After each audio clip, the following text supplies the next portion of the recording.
How do you identify children who are non-responsive to academic instruction?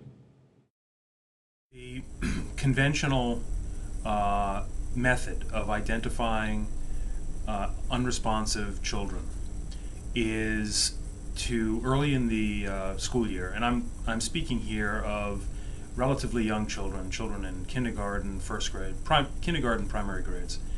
The typical way to identify unresponsive children is to give an entire class what we call a universal screen, or a screening measure that hopefully has some sound psychometric characteristics, so that children, can be so that the measure is reliable and valid.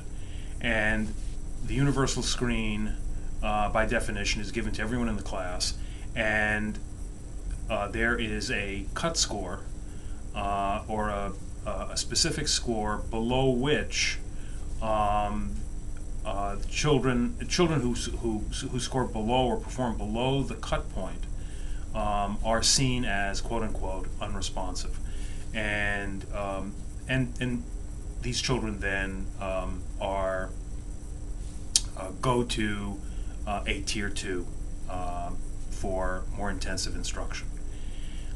Many schools use this process for identification, and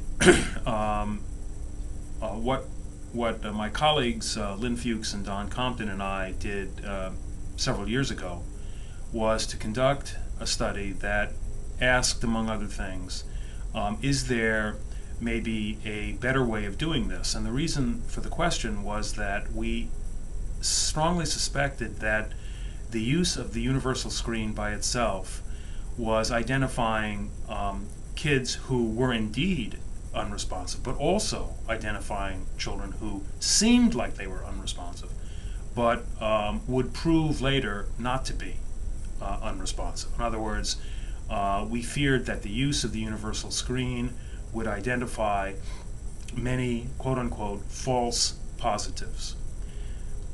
The practical importance of limiting the number of false positives is, by doing so, schools can run or implement much more efficient, cost-effective RTI programs, because obviously every child who is identified as quote-unquote unresponsive must be tutored, and tutoring costs time and money. So to be more accurate in the identification saves schools time and money.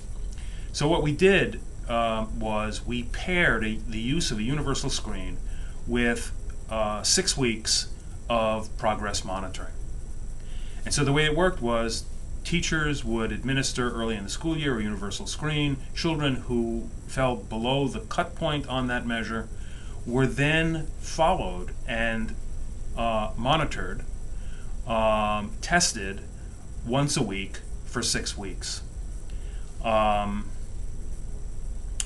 What we found was that the children who were identified as unresponsive on the basis of 6 weeks of progress monitoring were 1/2 the number that were initially identified by the universal screen. And we followed these children through the semester, and indeed, half of the kids who were identified initially at the beginning of the year as, unresponsive were responsive on their own. They just matured; their maturation accelerated. They started, weak and unsure, but by January they were doing as well as anybody else.